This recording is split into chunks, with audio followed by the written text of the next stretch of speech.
Floods in Jiangsu, heat dome in the Pacific Northwest, snow in Brazil, drought in Madagascar. What we have been seeing these past few months are climate extremes. This is where we are. Today, I will be presenting the business case for mitigating stress nexus insecurity through climate action. My name is Farrah Jasmine Dingal. I am a master's student at the Pennsylvania State University in Renewable Energy and Sustainability Systems and a researcher at the Alliance to Feed the Earth in Disasters. You might be wondering, what is stress nexus insecurity? First and foremost, it explores the interrelationships between water, energy, and food. My question for you is this. Does any kind of resource depletion currently pose any kind of existential risk? Any thoughts? In a newly published paper, Richards et al. States that there is increasing concern that climate change poses an existential risk to humanity. But you may be asking, what is existential risk and why should we be talking about it? Existential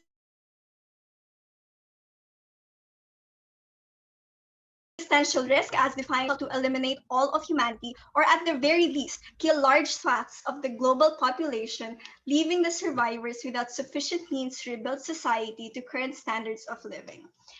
Why is this important? Recent evidence suggests that the Earth, now passing 390 parts per million by volume carbon dioxide in the atmosphere, has already transgressed the planetary boundary and is approaching several Earth system thresholds. The question they ask is, how long can we remain over this boundary before large irreversible changes become unavoidable? These irreversible changes are known to be global catastrophic risks or existential risks.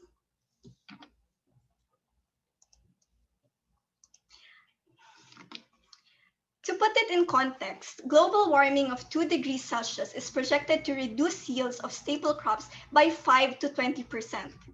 How does that make you feel? Think about that for a moment. What if I tell you that all disasters in living memory have been less than 3% loss?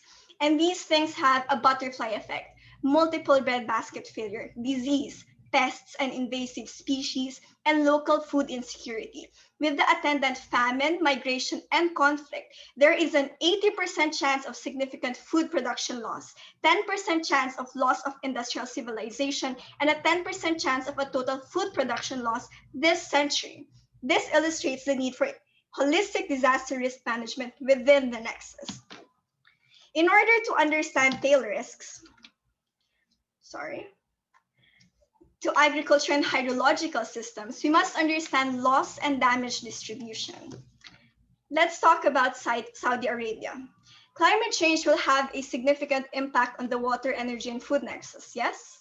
In context, agriculture is already responsible for 90% of all freshwater withdrawal, which is extracted from groundwater of fossil water aquifers with low or no replenishment rates and 1 to 2 meters depth depletion.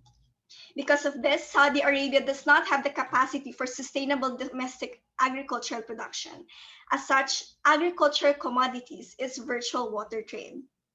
It is expected that by 2050, temperature may increase by 1.8 to 4.1 degrees Celsius. This means that reference evapotranspiration may increase by approximately 50%, which may lead to less rainfall that contributes to less than half of lost water.